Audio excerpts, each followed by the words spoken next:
Dari hasil gelar perkara, diduga yang bersangkutan pertama sudah mengetahui situasi di sekitar marina tersebut. Di situ hanya ada beberapa lokasi pintu masuk dijaga oleh portal. Di sana juga ada blind spot, artinya yang bersangkutan cukup terlatih, cukup mengetahui lokasi, kemudian juga cukup terlatih.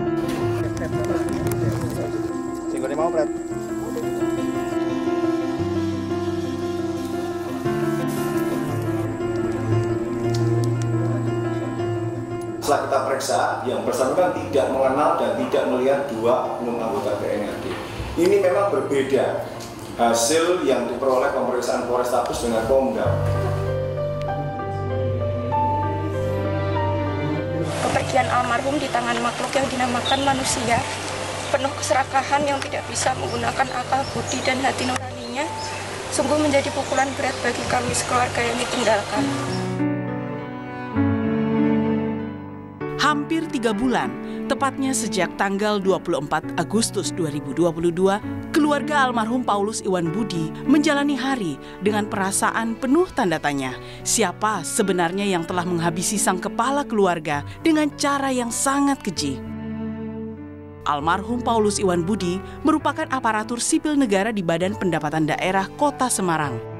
Iwan Budi yang dilaporkan keluarga menghilang sejak tanggal 24 Agustus lalu ditemukan tewas dibakar pada 8 September dalam kondisi beberapa potongan tubuh hilang. Motor korban pun turut dibakar pelaku di kawasan Pantai Marina, Kota Semarang. Kondisi jasad yang tak utuh lagi, ditambah lokasi TKP yang dipenuhi ilalang, membuat polisi sampai mengerahkan Mochi, anjing kesayangan korban. Mochi begitu bersemangat saat dituntun untuk mencari sang majikan. Upaya ini membuahkan hasil. Mochi berhasil menemukan potongan tubuh berupa tangan kiri dan bagian kaki korban. 2 bulan sejak penyelidikan dimulai, penyidik Satreskrim Polrestabes Semarang belum juga menetapkan tersangka dan motif pembunuhan almarhum Iwan Budi. Meski di awal-awal pemeriksaan saksi yang merupakan penjaga portal di Pantai Marina, polisi menduga ada keterlibatan oknum TNI AD dalam peristiwa pembunuhan ini. Sejauh ini dari penyidik belum melakukan pemeriksaan terhadap 2 anggota TNI karena terkait pemeriksaan terhadap anggota TNI kita mempunyai prosedur dan aturan yang berlaku. Sejauh ini hasil koordinasi kami dengan Pomdam belum menyampaikan apa hasil dari pemeriksaan terhadap 2 anggota TNI tersebut. Tim Kompas TV telah berupaya menghubungi Pomdam 4 Diponegoro untuk mengonfirmasi perkembangan penyelidikan terhadap kedua oknum TNI tersebut. Namun hingga berita ini dibuat, Pomdam Diponegoro tak memberi respons. Adanya dugaan keterlibatan oknum TNI AD sempat mendapat atensi Panglima TNI Jenderal Andika Perkasa. Kala itu, Panglima menjamin akan terus mengawal proses penyelidikan di kesatuannya. Jadi memang itu kan informasi yang di-sharing berdasarkan penyidikan yang dilakukan oleh Polda dan kami sekarang sedang melakukan proses terus. Memang tidak semudah itu karena ada saja denial atau jawaban-jawaban yang kemudian membuat seolah-olah tidak terlibat. Tapi kami tidak begitu saja menyerah karena kami yakin Polda juga punya bukti awal yang cukup. Pokoknya kami terus mengawal sampai dengan sekarang. Namun, usai Panglima mengumumkan adanya oknum TNI yang diperiksa, Komandan Pomdam Diponegoro membantah adanya keterlibatan 2 anggotanya, yakni Kapten AG serta Peltu AR. Meski begitu, ia tak membantah adanya kedekatan Kapten AG dengan mantan Wali Kota Semarang, Sukawi Sutarip. Karena ini kan terkait korupsi tahun 2010 waktu itu Bapak Sukawi. Nah, 2 orang ini memang dia dekat, apalagi saudara AG ini istrinya itu adalah keponakannya Pak Sukawi. Ya itu mungkin ada hubungan memang, tapi untuk arah ke pembunuhan belum ada bukti permulaan. Mandeknya proses penyelidikan dinilai pengacara keluarga korban karena sulitnya penyidik kepolisian mendapatkan izin dari LPSK untuk memeriksa ketiga saksi. Belum lagi pengakuan para saksi yang kerap berubah-ubah. Saksi dibawa ke Pomdan dan sudah bisa menunjuk lokasi-lokasi itu gitu loh. Nah, tapi justru dengan adanya pendampingan LPSK, saksi ini kemudian mengaku lupa, tidak tahu dan sebagainya. Saya menilai LPSK seakan dalam kerjaan ini justru menghalangi, membuat polisi terhalangi untuk mengungkap kasus ini menjadi lebih terang gitu loh. Nah, daripada LPSK itu tidak mampu membuat saksi memberi keterangan yang sebenarnya, ya lebih baik lepas saja. Untuk apa dia melindungi saksi yang tidak jujur kepada penyidik dan tidak konsisten pada keterangan awalnya. Namun LPSK membantah tudingan mempersulit penyidik. LPSK bahkan menyarankan agar kasus yang tergolong rumit ini diambil alih Polda demi penuntasan kasus. Sudah sekian lama kasus itu belum terungkap. Tentu ada baiknya. Ada baiknya mungkin Polda mengambil alih perkara ini, ya, termasuk juga Barreskrim mungkin ada baiknya mensupervisi, gitu. Karena memang sepertinya perkara ini bukan perkara yang mudah dan tidak cukup ditangani oleh pihak Polresta. Kami juga berdoa menang Bapak Paulus Iwan Budi Prasetyo yang sekarang kasus ini selalu diberkati oleh Allah yang Maha Kuasa, Bapa dan Putra dan Roh Kudus. Perjuangan keluarga agar kasus ini mendapat perhatian oleh negara dituangkan dalam surat terbuka putri almarhum kepada Presiden Jokowi. Dengan segala hormat dan kerendahan hati, mohon kiranya Bapak Presiden Republik Indonesia berkenan untuk memberikan perhatian lebih kepada kejadian yang menimpa almarhum. Kami sebelumnya adalah keluarga yang harmonis yang penuh kehangatan. Bagi keluarga, almarhum adalah sosok keluarga yang penuh tanggung jawab, bijaksana dan penyayang. Kepergian almarhum di tangan makhluk yang dinamakan manusia, penuh keserakahan yang tidak bisa menggunakan akal budi dan hati nuraninya, sungguh menjadi pukulan berat bagi kami sekeluarga yang ditinggalkan. Sudah bersama saya istri dari almarhum Paulus Iwan Budi Prasetyo. Ia adalah Ibu Teresia Oni Anggarawati dan anak almarhum Teresia Alvita Saraswati. Ibu Oni, Mbak Saras, terima kasih sudah datang dari Semarang ke studio Kompas TV untuk bersama Rosi. Terima kasih. Saya sungguh mengapresiasinya. Sebelumnya saya ingin ucapkan turut berbelasungkawa. Saya tahu ini bukan sesuatu yang mudah, bahkan saya mengundang Bu Oni, Mbak Saras juga di sini. Saya ingin mendengar seperti apa sungguhnya perjalanan setelah suami dan sang ayah meninggal dunia dengan cara yang sangat mengenaskan. Bu Oni, setelah berbulan-bulan rasanya, apa yang sedang Ibu cari? Sebenarnya yang saya cari itu sebuah keadilan. Saya tiap hari bertanya sebenarnya apa yang terjadi dan siapa yang dengan tega melakukan ini kepada suami saya. Itu tiap hari yang saat ini selalu berada di benak saya. Sebenarnya apa-apa yang saat ini ada masalah apa dan siapa yang melakukan ini. Sehingga sampai saat ini pun sudah hampir 3 bulan ya. Pencarian dan pertanyaan itu belum terjawab sampai hari ini juga. Maka dengan adanya saya datang di sini mungkin sebuah pencarian atau keadilan akan dapat terungkap bagi kami, bagi saya dan anak-anak. Ya. Saya sempat membaca waktu itu Saras mengatakan dalam seketika hidup seperti berubah. Berada dalam keluarga yang harmonis bersama ayah dan ibu, tapi seketika perubahan yang sangat drastis. Apa yang Sarah rasakan, perubahan seperti apa yang menyesakan itu? perubahan yang menyesalkan sebenarnya kalau saya sendiri itu sudah mempersiapkan diri ya. Kalau suatu saat itu akan kehilangan orang-orang di sekitar saya itu sebenarnya sedikit banyak saya sudah mempersiapkan. Karena namanya kematian itu pasti akan datang di setiap orang. Cuma kayak nggak nyangka aja datangnya tuh secepat ini, harus berpisah sama papa. Papa masih ya maksudnya masih banyak masa depan sebetulnya yang kita pengen gapai bersama. Cuma ya sedikit banyak memang harus belajar mulai menerima. Cuma kadang tuh saya juga bertanya-tanya sama Tuhan. Tuhan ini tuh sebenarnya takdir atau nasib papa yang memang engkau setujui atau nasib yang mungkin memang engkau kehendaki. Karena kalau pembunuhan itu sendiri kan bagi saya mungkin sebetulnya belum saatnya papa untuk dipanggil Tuhan.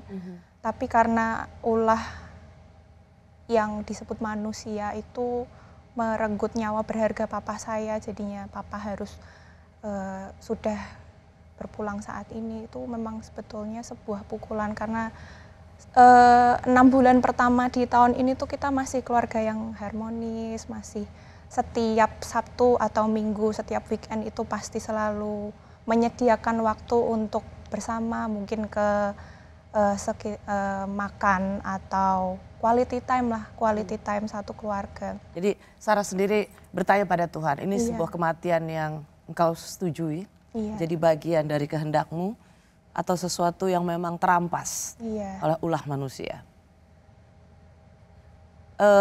Bagaimana Saras menerima dua pertanyaan ini atau menjalani dua pertanyaan ini?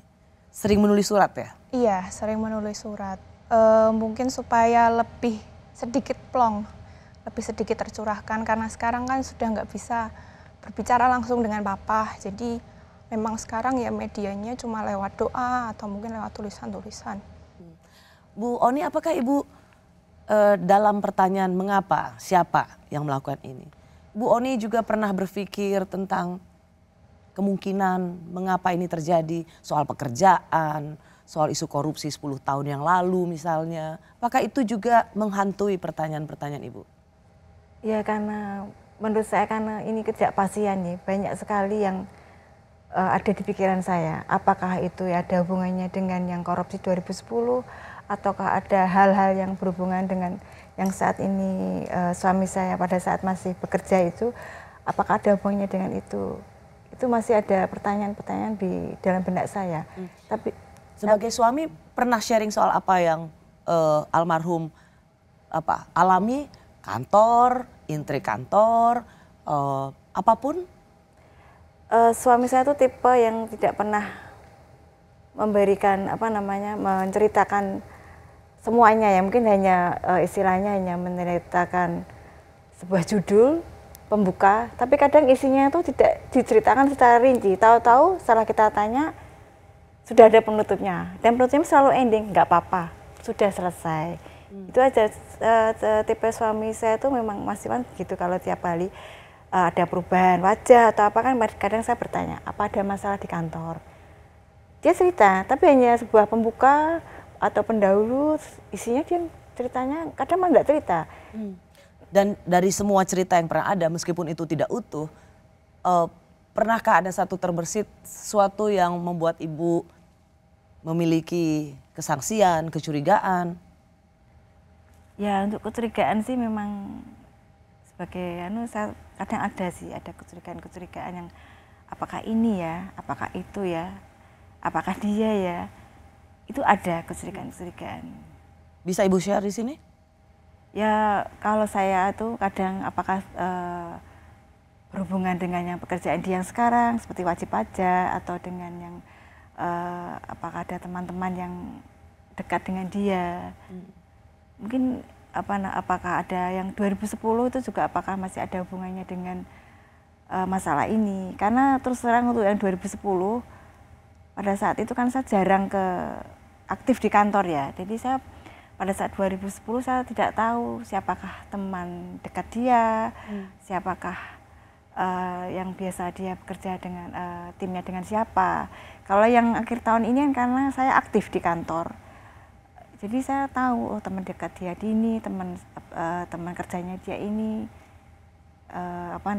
yang dia lakukan ini saya tahu betul kalau yang di pekerjaan yang sekarang. Tapi yang soal kasus korupsi itu sama sekali tidak tahu. Ya. Oke Ibu, keluarga melalui anak sulung almarhum Saras mengirimkan surat pada Presiden agar pengusutan kasus pembunuhan sadis ayahnya Paulus Iwan Budi bisa dituntaskan. Saat ini hanya keadilan yang bisa kami harapkan. Kami percaya bahwa saat ini tim gabungan Polrestabes Semarang dan Polda Jawa Tengah masih berupaya keras untuk menuntaskan kasus kematian almarhum. Namun di tengah upaya tersebut masih banyak menemukan kendala karena dugaan keterlibatan anggota militer dalam kasus pembunuhan ini. Masih bersama saya istri dan anak dari almarhum Paulus Iwan Budi, yaitu Ibu Oni dan Saras. Bu Oni, ketika Ibu tahu suami tidak kembali pada tanggal 24 Agustus, pencarian apa Bu yang Ibu lakukan? Setelah jam 8 malam saya chat WA tidak dibalas, kemudian telepon juga tidak diangkat, saya dan anak-anak sekitar jam 3 lebih, jam setengah 4 lah itu saya dan anak-anak mencari di setiap rumah sakit ya, rumah sakit apakah karena udah handphone sudah mati? Ya, sudah mati. Apakah ada kecelakaan. Dan yang terakhir saya ke tempat adik saya. Dan dengan dibantu adik saya juga mencari semua rumah sakit yang ada di Semarang. Gitu. Hasilnya nihil? Nihil, tidak ada korban yang bernama Iwan. Pada saat tanggal 8 September ditemukan, apa informasi seperti apa yang Ibu dapatkan? Saya hanya, kebetulan yang mengabari itu adik saya, Yosep itu, kalau saya diminta ke Polres waktu itu, ke Polrestabes. Dan saya waktu itu belum tahu kalau beliau itu ternyata sudah meninggal. Mbak, nanti ke Polres sama saya. Dan pada saat saya dijemput, dan kebetulan ada dari pihak Polda juga sudah datang ke rumah dan menyampaikan kalau ada penemuan jenazah di Pantai Marina dan kendaraannya itu. Dan pada saat itu juga, pagi itu saya belum tahu kalau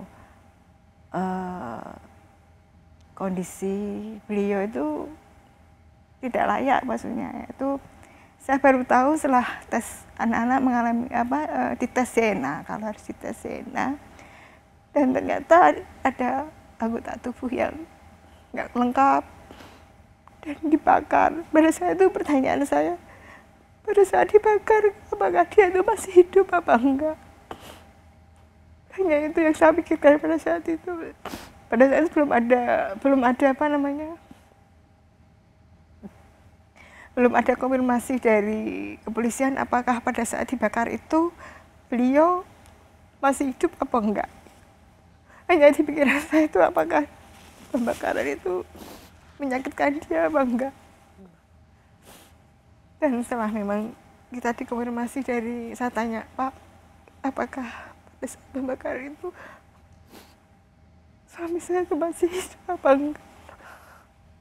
Kalau dilihat dari itu masih sudah pucat Ibu, berarti beliau itu masih sudah meninggal. Berarti beliau itu sudah meninggal baru dibakar. Saya nggak tahu apakah ada perasaan, ada sedikit kelegaannya. Berarti kamu tidak sakit pada saat kamu dibakar, karena beliau itu sebenarnya tidak tahan sakit sebenarnya dia. Kalau dia sakit aja, kalau orang Jawa itu dikerok ya, itu dia itu kadang nggak mau, dipijit juga nggak mau. Yang itu yang kadang sampai saat sekarang itu nggak nyangka kalau beliau itu meninggalnya seperti itu. Bahwa sang suami berpulang saja sudah menimbulkan rasa sedih yang luar biasa. Apalagi ditambah dengan bagaimana cara ia meninggal. Iya. Dibunuh dan kemudian dibakar. Dan dihilangkan.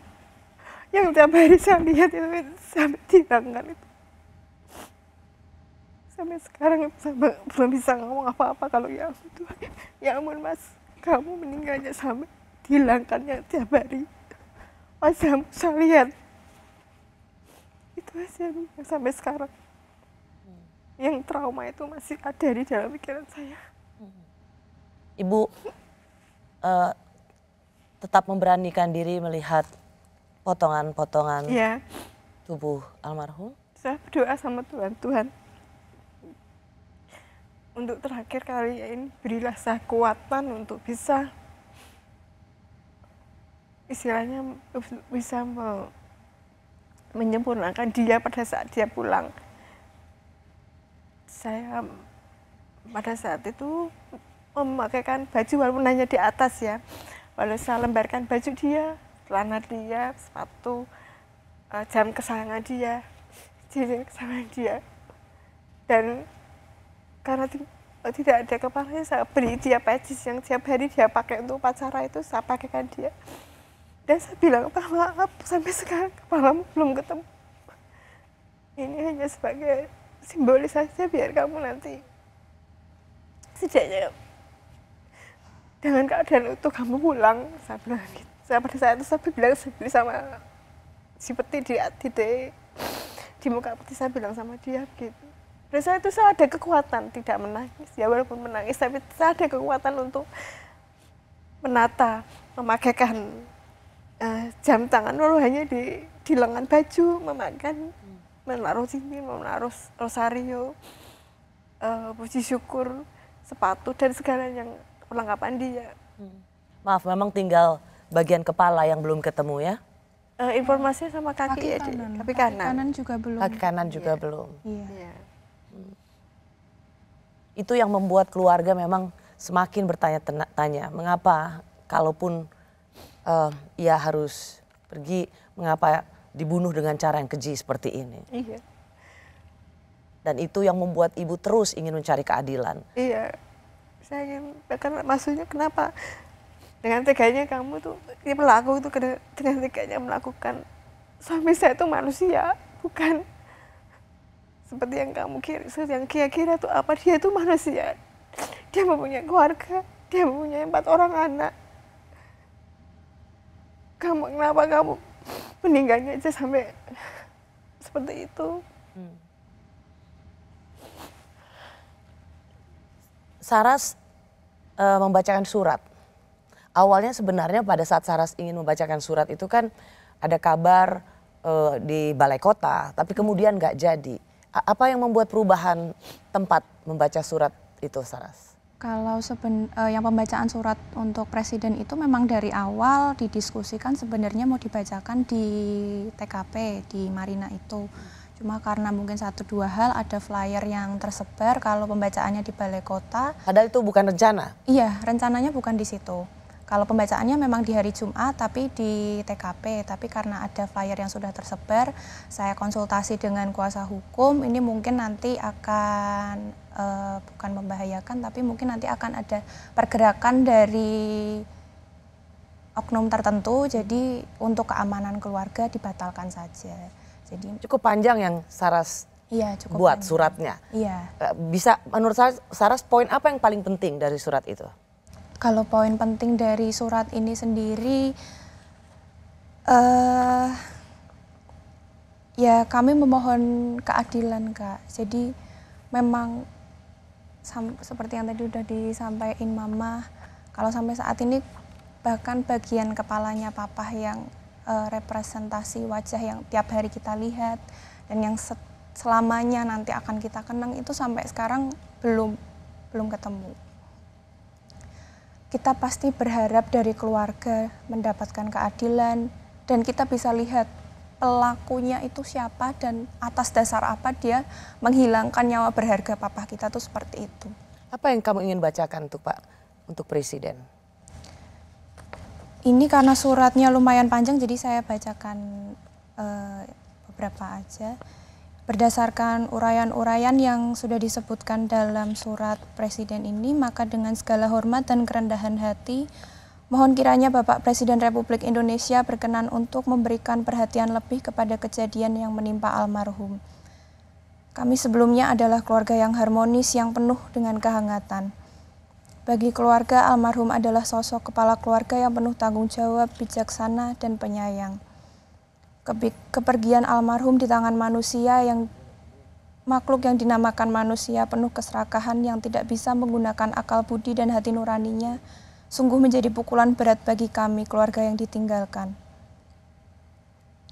Bahkan sampai saat ini Bagian tengkorak kepala almarhum yang merupakan representasi wajah yang tiap hari kami lihat dan yang selamanya akan kami kenang belum dapat ditemukan. Saat ini hanya keadilan yang bisa kami harapkan. Jadi memang untuk pada intinya surat ini kami memohon atensi dari Pak Presiden supaya bisa untuk mengawal kasus ini. Saras juga termasuk membaca bahwa bisa jadi atau ada dugaan keterlibatan anggota militer. Sebuah pernyataan yang cukup berani. Apakah Saras juga berpikir ada resiko dalam mengatakan itu? Resiko keamanan keluarga. Kalau resiko sendiri sebetulnya memang ada ketakutan tersendiri, Kak. Ada ketakutan tersendiri. Tetapi kalau untuk saya pribadi, saya lebih takut kalau kasus ini tidak terungkap. Dan kita tidak tahu siapa pelaku yang bertanggung jawab, itu saya lebih takut. Jadi memang saya melawan ketakutan itu terhadap beberapa oknum tersebut supaya ini loh pelakunya, ini loh yang udah menghilangkan nyawa papa kamu yang berharga. Mengapa lebih takut ketika kasus ini tidak bisa diungkap? Karena itu pasti akan menjadi trauma seumur hidup. Trauma seumur hidup.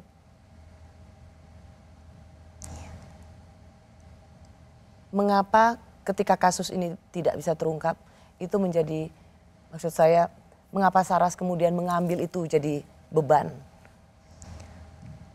Kalau sebenarnya dalam konteks iman mungkin karena semua manusia pasti berpulang. Dan walaupun papa keadaannya meninggal dalam keadaan yang tidak layak, cuma untuk jiwa pasti berpulangnya akan utuh dan pasti akan damai dengan Bapak di surga. Cuma kalau dalam konteks kemanusiaan, kalau yang saya lihat dalam kematian itu sebetulnya kan yang normal mungkin ya kematian karena kecelakaan atau kematian mungkin karena sakit. Tapi ini karena pembunuhan, karena ada campur tangan dari manusia yang mungkin karena mereka punya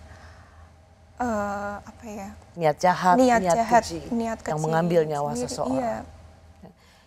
Jadi Saras tidak berani untuk mengatakan ada dugaan keterlibatan oknum militer, meskipun itu ada resiko pada ancaman keluarga, keamanan keluarga. Apa itu sudah terjadi? Kalau ancaman untuk keluarga, puji Tuhan sampai saat ini tidak terjadi. Dan Saras, kalaupun misalnya ada seperti itu, menurut Saras itu tidak ada apa-apanya dibandingkan ketakutan. Kasus ini jangan sampai tidak terungkap. Ibu ada kekhawatiran, kecemasan pada keselamatan keluarga? Pada awalnya saya iya sih, pada saat media itu kan banyak menyarankan, Bu cari lawyer, Bu cari pengacara biar bisa mendampingi Ibu. Pada saat itu memang saya masih ragu-ragu karena saya takut ya, ada ketakutan pada saya. Cukup suami saya aja yang istilahnya dibuat seperti ini. Saya takut anak-anak saya itu di jalan tidak ada yang menjaga. Kalau di rumah mungkin banyak yang menjaga, tapi kalau anak-anak saya di jalan kan tidak ada yang menjaga. Pada saat pertama kali itu ada ketakutan sendiri pada diri saya. Tapi anak-anak saya, mah kalau kita nggak pakai pengacara, nggak pakai kuasa hukum, nanti kita tidak bisa masuk sampai ke dalam-dalamnya. Kita hanya tahu dari ini bagian kulitnya dari aja. Mencari keadilan justru. Mama kita tahu dari kulitnya aja, mah. Ya memang iya sih, kita nanti kan istilahnya kalau kita sebelum ada pengacara sih memang pada saat kita bertanya apakah ada perkembangan, apakah ada tindak lanjut apa-apa. Dan selalu Bu belum ada. Ketika pertanyaan yang Ibu ajukan lalu jawabannya belum ada perkembangan, apa yang ada dalam hati Ibu? Saya kemudian dalam hati saya memang harus mencari pengacara apapun itu. Karena selama ini Ibu bertanya langsung ya? Oke. Saya sekat. Minimal ada orang yang menanyakan soal kelanjutan kasus. Iya, saya kan tanya setiap kali saya tanya sama kok selalu jawabannya begini, ada kurang puas dalam hati diri saya. ini itu kasus pembunuhan, bukan kasus kasus yang bagi saya itu kasus ini sangat sesuatu yang bagi saya itu seperti saya diterjunkan dari lantai paling atas ke bawah. Kenapa setiap kali saya bertanya itu kok belum ada. Kasus ini dianggap sebagai kasus yang sangat pelik dan bisa jadi memakan waktu yang sangat lama. Seberapa lama kesabaran dan kekuatan keluarga melalui ini? Masih bersama saya istri dan anak dari almarhum Paulus Iwan Budi, ya seorang pegawai negeri di Semarang yang meninggal secara tragis, dibunuh dan dibakar. Ibu Oni dan Sarah sang putri sudah bersama saya. Pada waktu itu saya melihat Ketua LPSK ada selembar surat di tempat lokasi di mana ayah ditemukan. Sebuah surat yang ditulis oleh Saras. Saya ingin konfirmasi dulu, apakah memang saya bisa kasih lihat fotonya dulu? Saya ingin konfirmasi pada Saras, ini ditemukan di TKP kira-kira mungkin akhir September, di minggu terakhir bulan September ditemukan oleh Ketua LPSK. Apa benar ini surat yang ditulis oleh Saras? Iya, jadi memang sebelum pemakaman ini satu keluarga nyekar ke sekitar TKP dulu, istilahnya kayak ngajak pulang papa, ayo pah pulang keluar dari sini, kita istirahatkan papa dengan layak, besok di pemakaman udah papa jangan di sini lagi. Apa suratnya itu, isi suratnya Sarah? Kalau isi suratnya sendiri sebenarnya... Bisa bacain nggak? Iya, kan kamu pegang ya, kopinya ya. Dear Papa Iwan, sebelumnya Saras tidak percaya akan kehilangan papa dengan cara seperti ini. Pah, menjadi putri pertama papa adalah keajaiban luar biasa bagi Saras. Terima kasih Pah untuk segala kasih sayang, perhatian, pengorbanan, dan cinta kasih papa sejak Saras lahir ke dunia fana ini. Terima kasih untuk segala pengorbanan dan dedikasi papa untuk keluarga. Rasa syukur padanya karena diberkati papa luar biasa sepertimu. Maaf Pah untuk segala kekecewaanmu pada Saras. Untuk segala tutur kata, perbuatan, kekecewaan dan harapan papa untuk Saras yang belum sempat terjadi. Kami sekeluarga dan Saras juga sudah memaafkan kesalahan papa semasa hidup. Pah, sekarang tidurlah dalam kedamaian abadi bersama Bapa di surga.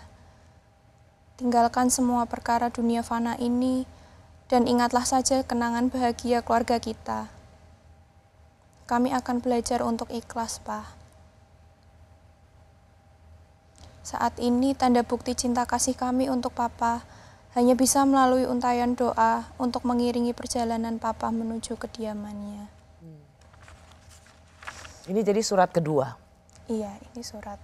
Ini surat oh, pertama. itu justru yang pertama ya? Iya, ini surat pertama ini surat buat presiden yang kedua, dan Saras juga punya surat yang ketiga. Iya. Jadi Bu Oni, Saras punya cara menguatkan dirinya dengan selalu bersurat pada sang ayah. Iya. Termasuk Ibu, saya ingin dengar cerita soal, kan setelah almarhum ditemukan jasadnya pada tanggal 8 September, lalu ada upaya pencarian. Waktu itu ada Mochi. Oh iya, Mochi. Mochi adalah anjing peliharaan, kesayangan ayah begitu ya? Iya, kesayangan. Ikut mencari. Iya. Itu inisiatif siapa, Bu? Sebenarnya pada saat Pak Kapolres datang ke rumah untuk, kalau tidak salah itu beliau menyampaikan kalau tes DNA itu positif, kalau itu beliau, Pak Mas Iwan. Dan kemudian saya menyampaikan, Pak, apakah diizinkan bila anjing saya ikut mencari? Karena anjing itu kan dari kecil, dari dia lahir itu sama beliau Mas Iwan itu dekat. Apakah diizinkan untuk bisa mencari kekurangan bagian tubuhnya Mas Iwan? Dan diizinkan oleh Pak Kapolres akhirnya. Jadi ikut dia cari? Ikut ya. Dapat? Pada saat Mochi ke TKP itu setelah saya lihat dari media ada satu sih yang ketemu. Ada satu. Bisa ketemu ya Mochi? Apa yang ketemu Sarah? Dikasih tahu nggak? Kalau nggak salah tulang rusuk ya? atau tulang ekor gitu. Tapi kalau nggak salah tulang rusuk waktu itu. Jadi pencarian Mochi berhasil ya? Iya, pada saat itu. Saya memang yang minta izin ke Pak Irwan pada waktu itu. Dan diizinkan. Wow. Ibu, seperti yang tadi saya katakan, kasus ini pelik. Ini juga kalau dilihat motif belum ada tersangka. Jadi mungkin belum bisa langsung masuk dalam satu asumsi. Karena ibu sendiri bercerita Bapak tidak pernah mengeluh tentang apa yang terjadi. Lingkungan kantor juga mengatakan almarhum seorang yang sangat berdedikasi, disiplin, tidak ada sesuatu yang membuat ia menjadi seorang yang tidak disukai. Jadi bisa dibilang sebagai korban ia terlalu sempurna untuk diperlakukan semacam ini. Motif yang masih minim, petunjuk yang juga sangat sedikit, kasusnya sangat pelik. Seberapa lama menurut ibu dan keluarga memiliki kekuatan untuk terus menanti? Untuk berapa lamanya memang saya serahkan kepada Tuhannya. Apakah hari ini, apakah besok, apakah seminggu lagi, apakah sebulan, semuanya saya serahkan kepada Tuhan. Yang penting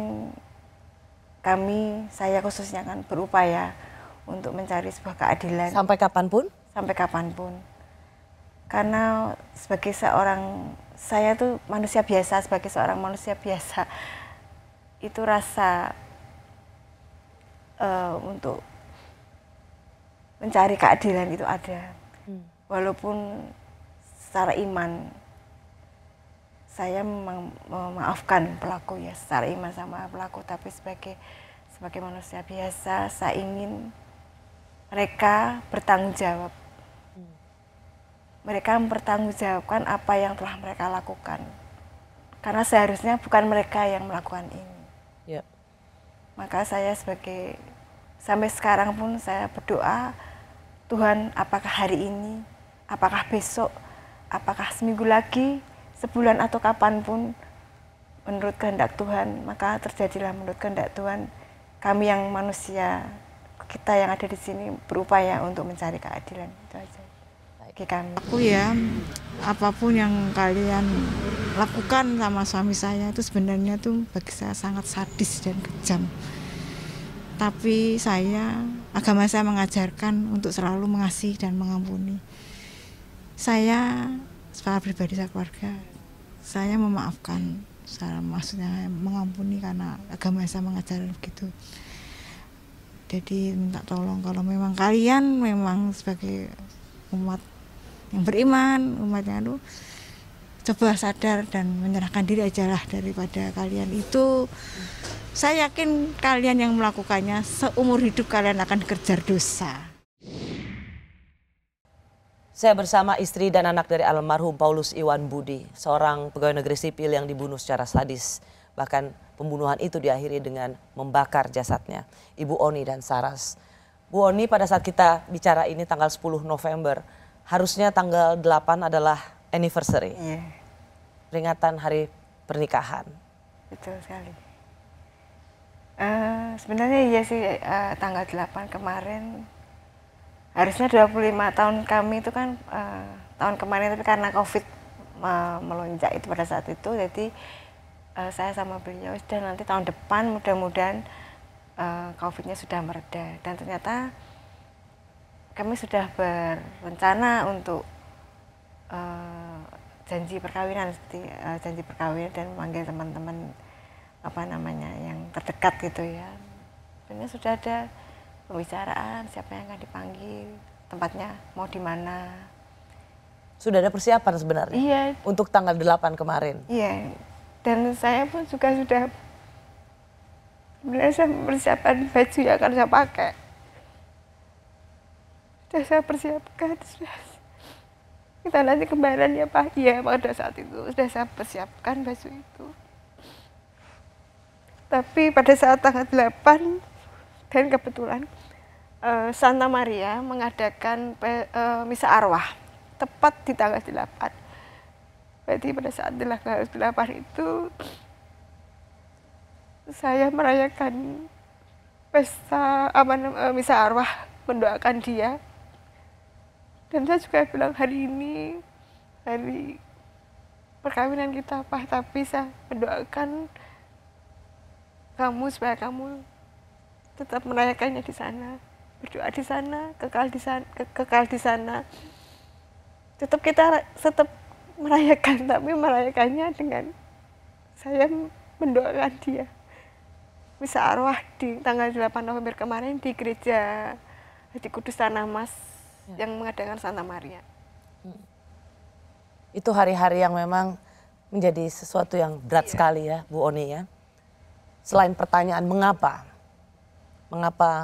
almarhum harus dibunuh secara keji seperti itu, lalu siapa dan mengapa begitu tega? Ibu punya 4 anak, Saras yang paling tua, si kembar laki-laki, dan si kecil umur 5 tahun. Ia mengirimkan voice call untuk ayahnya karena dia mau nari katanya. Iya, dia mau nari. Dan pada saat beliau berpulang, banyak sekali kegiatan dia. Banyak sekali dia akan pentas. Dan setiap kata-kata anak kecil, dia bilang ke temannya, sayang ya Ma, aku sekarang sudah tidak ada papa. Setiap kali dia melihat dipeluk papahnya, pada saat selesai itu dipeluk papahnya. Dan puji Tuhan tuh banyak adik-adik saya yang mendukung si kecil, jadi ya dia juga pernah bilang, Ma berarti kata Om Pam aku bisa jadi papahnya, kata siapa bisa jadi papanya. Papa saya banyak tuh Pak Ma. Dia sampai sempat anak kecil kan mungkin nggak tahu ya belum begitu belum begitu jelas untuk tapi dia setiap kali dia melihat anak kecil atau seseorang yang dipeluk papanya, dia akan mengatakan, sayang ya Ma, aku sekarang sudah tidak punya papa. Hanya itu aja yang kadang membuat kita tuh malah nggak kuat kadang melihat si anak kecil umur 5 tahun. Sayang ya Ma, saya udah nggak punya papa lagi. Karena lihat anak kecil lainnya dipeluk papanya. Iya, gitu. Ya.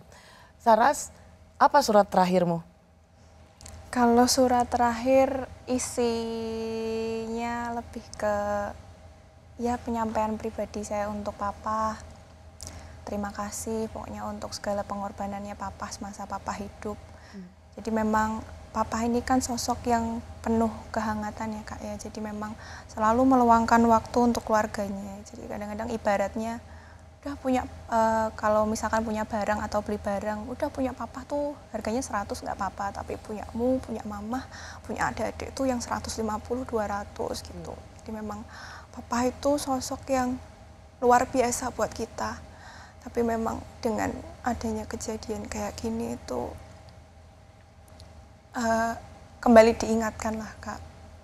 Kadang kita kan berpikir masih punya banyak waktu, masih punya banyak kesempatan untuk berkumpul. Seberapa penting sesungguhnya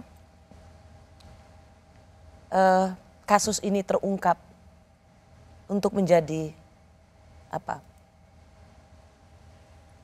Penghiburan bagi keluarga, atau sesungguhnya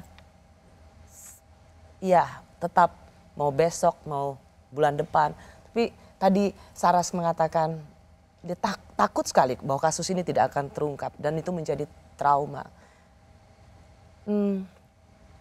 Seberapa besar sesungguhnya pengaruh bagi keluarga untuk kasus ini selesai? Dan apa yang terjadi bagi keluarga kalau kasus ini tak juga selesai? Ya kalau tidak, bagi kami itu jangan sampai tidak selesai. Karena saya ingin kasus ini selesai. Kami tidak ingin kasus ini tidak selesai. Kami hanya ingin tahu kenapa saya ingin tahu, karena kenapa di rumah beliau itu sebagai seorang suami yang baik, ayah yang baik bagi anak-anak. Mengapa dibuat seperti ini?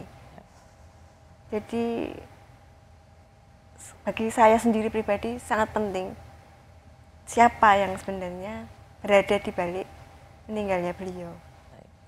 Ibu Oni, Saras, terima kasih sudah berbagi bersama kami semua malam hari ini.